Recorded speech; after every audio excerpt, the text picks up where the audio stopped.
¿Cómo les va? Tenemos en nuestro estudio, a ver, le vamos a pedir al amigo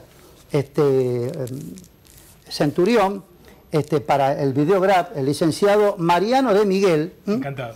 Mariano de Miguel, que es economista, ha estado dando una charla en el centro comercial. ¿Cómo podemos titular, Mariano, qué tal? Buenas tardes, está acompañado por el presidente del centro comercial. ¿Cómo podemos titular este segmento del programa? Y bueno, si tiene que ver con la economía, segundo semestre, ya que todo el mundo está hablando de segundo Como le semestre. dije recién, ¿es tan mitológico el segundo semestre?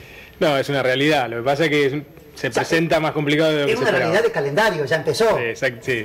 Se presenta más complicado de lo que se esperaba, ¿no? Lo que el propio gobierno, me parece, nacional esperaba, y bueno, por eso se analiza tanto. Y lo que va a pasar el segundo semestre y qué influencia podrá tener el año que viene, ¿no? Ahora bien, yo contaba en este programa, lo cuento, digamos, todos los domingos. Nosotros grabamos un viernes, pero el programa se emite el domingo.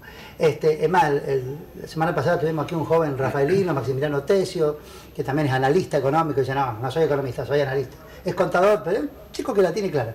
Y entonces le digo, en el 2014, en el 2015, uno acá ha ido a 1000 charlas, inclusive de Melconian, donde todos te decían lo que iba a pasar en el país. El amigo Tommy Bulat, sí, desapareció, lo hemos sacado vía Skype, ya era columnista nuestro Tommy. Y todos te mostraban esos gráficos, mire, todo así, la inflación va a ir así, acá se pudre todo. Y el gobierno que venga va a tener que hacer esto y esto, pero claro, esto es como cuando vos vas a hacerte los análisis, ya que tenemos un médico, vos más o menos sospechás lo que podés tener porque no te sentís bien acá, el médico. Ahora, después cuando vienen los resultados de los análisis te querés morir. Entonces, ellos analizaban lo que podía pasar. Nosotros decimos, bueno, a lo mejor sí, a lo mejor no, quizás no sea tan grave, y está pasando, ¿no? El tema es, el gobierno sabe que está pasando. ¿Podría haberse hecho distinto? Sí, se podría haber hecho distinto, el grado de éxito cambia. La verdad que, para ser más específico, la opción distinta era si ganaba Scioli, y cuando uno mira esa pareja, yo creo que si Scioli hubiera sido presidente, no hubiera sido demasiado distinto, quizás sí la intensidad y el grado con que se tomaron algunas medidas, no sé, la quita de subsidios y el aumento de tarifas. Yo creo que lo hubiera encarado también el sciolismo con una intensidad diferente, quizás con un tiempo distinto. Quizás se sacaban los subsidios a energéticos mucho antes que el tema del transporte, porque piense usted que de los subsidios de los 280.000, 290.000 millones de pesos en subsidios a la energía y al transporte, el 30% grosso modo es transporte, el resto de energía. Y en el caso de la energía, efectivamente se estaba subsidiando a sectores de ingresos medios altos. En el caso de transporte no, y por eso este aumento de tarifas consecuente a la quita de subsidios quitó poder adquisitivo a toda la población, pero a los sectores de ingresos más bajos bastante más. Y eso yo creo que fue uno de los resultados negativos con los que se encontró el gobierno y no esperaba. Lo mismo que la inflación. El gobierno asumió, el actual, pronosticando una inflación de este año del 25%, y va a cerrar promedio de todo 2016 por encima de 40%, con un pico en octubre que va a ser interanual más o menos de 47 o 48%. Que es mucho, ¿verdad? Esto, el propio gobierno lo está reconociendo. Ahí hay muchos elementos, no sé si tenemos tiempo de desarrollarlos, sí. Pero fíjese cómo encadena eso, genera otros problemas, porque el gobierno esperaba 25% de inflación, si las paritarias salariales van a terminar cerrando un promedio de 30%, el gobierno esperaba, por ende, que el salario real, el poder adquisitivo del salario creciera, ¿no? Si inflación al 25%, salarios 30%, el neto es positivo. ¿Qué es lo que pasaba con el gobierno kirchnerista? Más allá que dibujaban todo, la inflación, no sé si era el 25, ponele que era el 30, pero los salarios aumentaban siempre. O sea, los gremios vivos sabían que esa inflación era mentirosa, te arreglaban en el 35, 33, 30. Sí. Fíjese que lo que dice usted es muy importante, porque miremos los últimos años del kirchnerismo. Este año, 2016, va a ser el año más inflacionario. El segundo que le sigue en importancia es 2014, que fue la devaluación de Kicillof a comienzo de año. Y 2014 es el primer año desde el 2003 que el salario real cae. El poder adquisitivo del salario entre 2003 y 2013 crece 86%. El 2014 cae. ¿Por qué cae? Porque la inflación cerró 38% en 2014 y las paritarias 29%. 2015, ¿qué hizo el gobierno saliente? Ancló el tipo de cambio, la inflación terminó cerrando en 25 hacia noviembre del año pasado, que después vino la aceleración inflacionaria y la devaluación cuando asumió el nuevo gobierno por la salida del cepo, y las paritarias cerraron en el orden del 30. Entonces, lo que dice usted, el año pasado el salario real creció poquito, pero creció. con una estrategia de ancla cambiaria que tiene sus problemas, ¿no? Este año se plantea claramente así y arrastra otro problema, porque si el salario real cae, piense usted que el salario real con las jubilaciones y las pensiones son la base del consumo privado, que es el principal componente de la demanda agregada, ¿no? Lo cual afecta el crecimiento económico, ¿no? En un cuadro internacional complejo, porque nuestro principal socio, que es Brasil, está en una circunstancia dramática económicamente y políticamente hablando, y en el corto plazo en Brasil, como lo dicen los mismos analistas brasileños, nada bueno se espera, ¿no? El otro día... Aún con Temer, que cuando asumió Temer los mercados reaccionaron positivamente y este va a hacer lo que haya que hacer, va a salir del populismo lulista que había sido seguido por Dilma Rousseff, que quiso hacer el ajuste y no pudo. Sí. No, lo que pasa es que los mercados, que obviamente son muy importantes, lo que generalmente llamamos mercados es sobre todo a la esfera financiera, bolsa, moneda, de la economía, que es decisiva, pero la otra parte, que es la economía real, en Brasil no hay atisbo de mejora, por lo menos en el próximo trimestre, en los próximos 6 meses. Leí algo preocupante en el cronista comercial del viernes, ¿no? Que van a mandar 200 empresarios brasileños a vender los que les sobran. Y de hecho, bueno, nosotros empeoramos sensiblemente nuestro déficit comercial con Brasil, y justamente porque Argentina, si bien están cayendo las importaciones en el absoluto, aumentan las importaciones de consumo por la apertura económica, ¿no? Y las importaciones que caen mucho son las importaciones de bienes de capital, que están ligadas a la inversión, que obviamente está en terreno recesivo como la economía, ¿no? Ahora bien, Norberto Araceli, presidente del Centro Comercial de Santa Fe, todo muy lindo, todo muy lindo, nada, lo que está contando al menos esperamos con optimismo. Mira, antes de que lleguen ustedes, yo estaba contando, el Ministerio de la Producción de Santa Fe lanzó un plan industrial. No, un plan de financiamiento industrial con 1.600 millones de pesos. La mitad pone el gobierno y la mitad salieron a buscar bancos que consiguieron más de lo que pensaban. Bancos que liciten, porque el gobierno también subsidia la tasa. Y acá me mandaron hoy, acá está. Me mandaron ya lo que están recibiendo.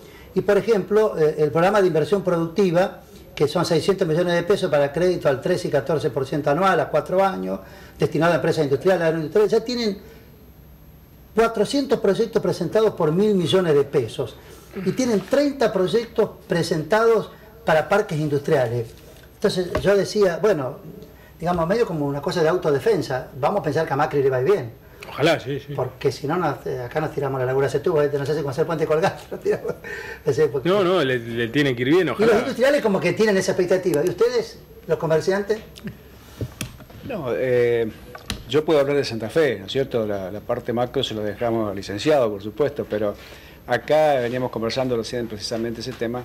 Santa Fe, con las últimas observaciones que estamos haciendo a través de nuestro departamento de investigaciones económicas y sociales que tenemos en el centro comercial, nos está dando preocupación, pero no nos están dando índices que sean alarmantes.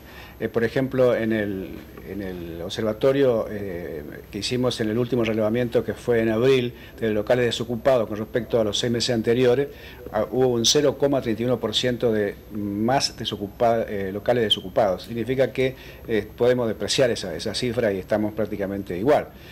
Estamos preocupados así por la recesión que estamos teniendo. Evidentemente la inflación, todos creemos que va a bajar, pero la recesión no sabemos de cuándo vamos a salir, ¿no? ¿Estamos en esta inflación?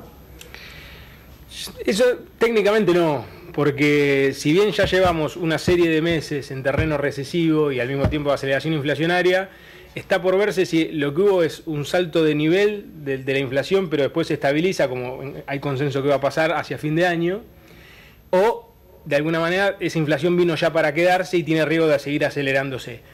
Con lo cual yo diría, por ahora estamos en terreno recesivo en este año y con una aceleración importante de los precios y de la inflación, pero con altas probabilidades de que la inflación tienda a desacelerarse hacia fin de año, así que tenga un pico interanual, como yo decía, en octubre del 46-47, interanual quiere decir octubre de este año contra el año pasado, pero que mes a mes ya vaya bajando. Voy a lo concreto, en junio la inflación va a ser sensiblemente más baja que en mayo, que fue más baja de este año. Si vamos mes a mes, lo lógico es que, salvo que pase algo raro con paritarias y con el tipo de cambio, lo normal es que la inflación mes a mes vaya bajando en términos relativos al mes anterior. ¿Pero por qué situás de octubre de este año como el pico? El pico por lo siguiente, fíjese usted que la inflación de mayo, o la inflación de junio de este año, va a ser más baja que la de mayo de este año, pero va a ser más alta que la de junio del año pasado. Ah, bueno, en la comparación interanual. Exactamente. Todo depende de la parte que nos ponemos. Entonces, ¿qué va a pasar? Pues en octubre la interanual va a tocar el pico, aunque mes a mes va a estar bajando. Está bien, esto es como dicen los médicos, la fiebre va a ir bajando, ahora va a tener un pico de 40, ¿no? Más o menos, ya que tenemos aquí la gente del Sanatorio Santa Fe. Ahora bien, la gente, digamos, del sector empresarial, comercial, por ahí la gente en la calle a lo mejor no tanto, no se daba cuenta. ¿Sabía que estábamos viviendo en un mundo artificial?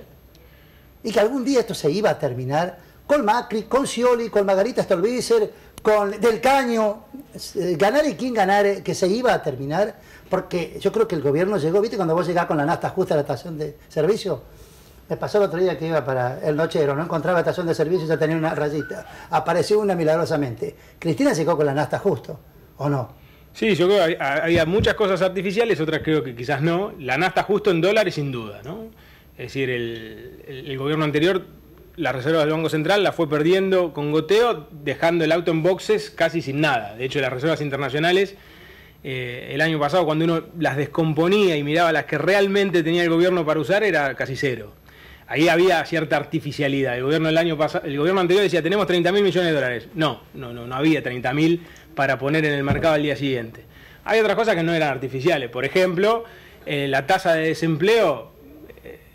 La Argentina tiene una tasa de desempleo relativamente baja y eso no era una artificialidad. ¿Pero no contaban los planes sociales ahí? Sí, pero ¿cuánto? Digo, no era 7,6, podía llamar al 9, era una tasa igual relativamente baja. ¿Cómo subió? Subió poquito, no hay de ninguna manera, yo hablaría de despidos masivos en la economía actual argentina. Sí se va a empezar a ver un aumento sensible de la tasa de desempleo si esta economía recesiva no es solo el primer semestre, sino se extiende todo el 2016. A todo el 2016, ¿sí vos? Claro, digo, cuando Michetti, para citar una fuente del gobierno y no hablar uno, cuando Michetti dice el segundo semestre vamos a ver la luz, pero vamos a estar todavía dentro del túnel, uno podría decir, bueno, ¿eso en qué se va a expresar en términos de actividad económica, de generación de empleo? Porque hay un montón de pequeñas y medianas empresas que 6 meses pueden tranquilamente sostener el personal a pérdida de margen y costos.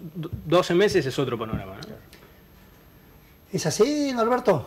Sí, totalmente. Sí. ¿Lo avisaron así del comercio? Sí, evidentemente los costos están altísimos, ¿no? Y los egresos que está teniendo el comercio, ahora viene aguinaldo, vienen los 1.000 pesos adicionales, todo eso hace que el empresario pyme, como somos nosotros, realmente sea muy difícil, ¿no? Si es bienvenido este aumento que hubo y estos 1.000 pesos y el aguinaldo para que el consumo interno se revierta, pero el empresario tiene que tener la espalda suficiente para poder pagarlo, ¿no? Hasta ahora, como decía recién Mariano, no se ve, salvo casos puntuales, despidos y tipo de cosas de ese naturaleza. Ahora bien, la reactivación, que esto no se da con pase de magia de un mago, es decir, tiene que entrar plata, va a entrar por el blanqueo, se va a endeudar el gobierno, estos 10.000 millones que va a tomar para obra pública pueden significar algo, porque está visto que acá no se va a hacer la gran Kicillof que usaba la maquinita, porque Kicillof tenía la teoría de algunos monetaristas de que imprimir no genera déficit, y que como soy dueño de la máquina de hacer billete, y se basa en Estados Unidos, con una diferencia, Estados Unidos tiene la 5ª flota mundial más importante, o la primera flota, o el primer ejército del mundo. Entonces ellos pueden imprimir y si hay inflación, te la placan a bombazos, nosotros no. Pero bueno, si no va a imprimir, ¿de dónde va a salir la plata para reactivar? Yo creo que hay una forma fácil para el televidente que, si Argentina trae financiamiento externo con deuda, blanqueo, lo que fuera, ¿sirve o no sirve? Digo, si mañana Argentina usa los dólares para importar una máquina excavadora de petróleo no convencional en Vaca Muerta, desarrollar pymes, proveedores, agregar valor y exportar, sirve. Si traemos deuda o blanqueo de capitales para remitir utilidades, fugar capitales como ocurrió en todos estos últimos años, no sirve. ¿Y para subsidiar como hacía el gobierno anterior? No, tampoco. Por supuesto, la deuda, usted piensa que cada dólar que entra, el día de mañana, el año que viene, el otro va a querer salir. Ese dólar y otro un cachito más. Entonces, ¿cuándo sirve el endeudamiento? Cuando las economías que se endeudan, con esos dólares que traen, los usan para generar y desarrollar las fuerzas productivas con un saldo exportable que permita repagar lo que trajeron. ¿No te veo muy convincente con la obra pública entonces? Sí, la obra pública, para mí, el gobierno va a iniciar, el gobierno actual hasta abril ajustó los gastos sensiblemente.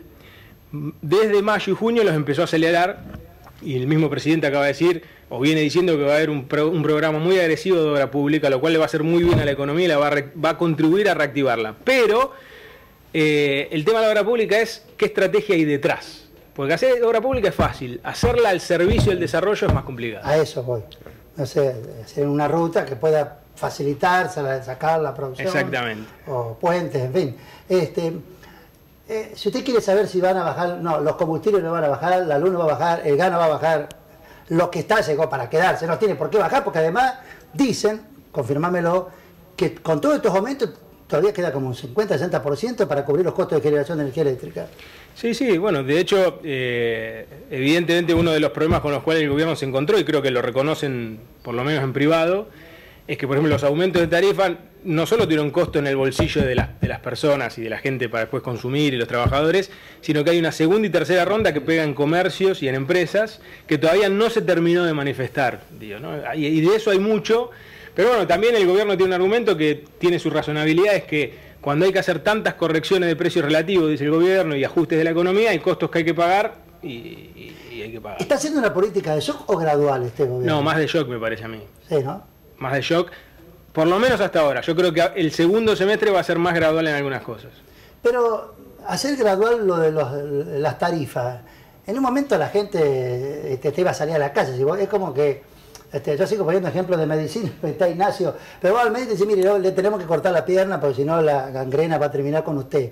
Y no se la puede cortar un pedacito hoy, otro mañana, le corta la pierna. Sí. Entonces, se podía hacer de a poquito las tarifas. A esta altura la gente estaría en la calle protestando. Lo hiciste de una sola vez, todavía no salió a la calle a protestar, apaga la luz, se banca, qué sé yo, en el verano me un aire menos. No, incluso hasta podía haber, hay un cierto punto razonable desde lo político. De alguna manera, cuando uno tiene que tomar medidas muy feas, que tienen costos, mejor que las tome rápido, sobre todo si además la factura la quiero cargar a la administración anterior. El tema es que, como los mismos asesores del gobierno le dicen, si el ajuste de la economía sigue y se prolonga más de 6 meses, un año y medio... Y se le va a terminar la paciencia a la gente. Sí. Y ya no vamos a tener kirchneristas para meter preso, para zafar, ¿vete? Porque convengamos que eso ayuda políticamente. Por eso, es una sensación... pero tiene un límite. No, por supuesto. ¿A quién va a terminar metiendo preso a Cristina para zafar? Ya no da. Digo, esto sirve para amortiguar. No, esto sirve porque la gente dentro de todo dice, bueno, mirá, qué barbaridad, esos dólares eran nuestros, podían haberlo invertido, pero repito, cuando se terminen los kirchneristas presos va a tener que mostrar que ahí estamos saliendo, ¿no? Digo yo. Sí, sí, sí. Llegado a cierto punto, la sociedad le pasa la factura al gobierno de turno y no al pasado. Llegado a cierto punto, ¿no? Bueno, Mariano, la verdad que uno quisiera seguir charlando mucho tiempo, porque esto es apasionante, sobre todo cuando nos toca el bolsillo, pero digamos, como para hacer un corolario de todo esto que hemos conversado, ¿qué podríamos decir? ¿O qué podríamos decir a la gente? No, yo lo que le diría es que tengamos esperanza de que el gobierno me parece que ha tomado nota de que los costos en algunas materias de la economía, actividad, ingresos, salarios, están siendo mayores de lo que esperaban y que van a tomar en lo que queda de lo que queda del año, el segundo semestre, las medidas como para que esos costos se atenúen, porque el gobierno es consciente de que esos costos, por más que la gente entienda de que había que pagarlos, que la fiesta se terminó, que los problemas venían de años, evidentemente en la Argentina hay tantas cosas pendientes y sobre todo en general cuando uno mira de historia, los costos los pagan los sectores más bajos por lo general, entonces es muy importante que el gobierno tome nota, tome cartas en el asunto, yo creo que lo va a hacer, y que el 2017 sea bastante mejor que el 2016, que en todos los casos va a cerrar como un año malo, digo, ¿no? Y vos fíjate, para terminar, la expectativa de los industriales que te decía, que piden crédito, porque dice, cuando nos agarre el desarrollo ya quiero estar preparado, y la gente no anda comprando dólares para guardarlos, por cierto se va al carajo, es decir, se mantienen en los pocos pesos que tenga. A lo mejor no compra dólares porque no le sobra, pero sí, porque si compraría dólares, o sea, el gobierno mismo no sabe qué hacer por ahí para que suba un poco. O sea, no anda atesorando dólares porque este país se vaya al carajo. No, y además está claro que acá la Argentina es un país espectacular, con muy poquito el ahorro se puede canalizar para cosas productivas, digo, ¿no? De hecho, creo que cerca del 95% de la gente que puede ahorrar en Argentina lo hace en monedas, compra dólares. Si ese ahorro lo canalizáramos a inversiones productivas, este país es un vergel. Mariano, muchísimas gracias. A ustedes. Norberto, gracias por haberlo traído a Mariano, es un lujo tenerlo. Ya vamos a invitar para charlar del centro comercial. El otro día estuvimos mostrando el informe, el último informe del centro de estudio. Vino el amigo Carlos Arese. Sí, claro, sí, nosotros lo trajimos a Mariano para poder también ayornarnos nosotros los comerciantes, y agradecemos a CAME quien nos facilita la presencia de Mariano, ¿no? En este caso, y sirve para que todos...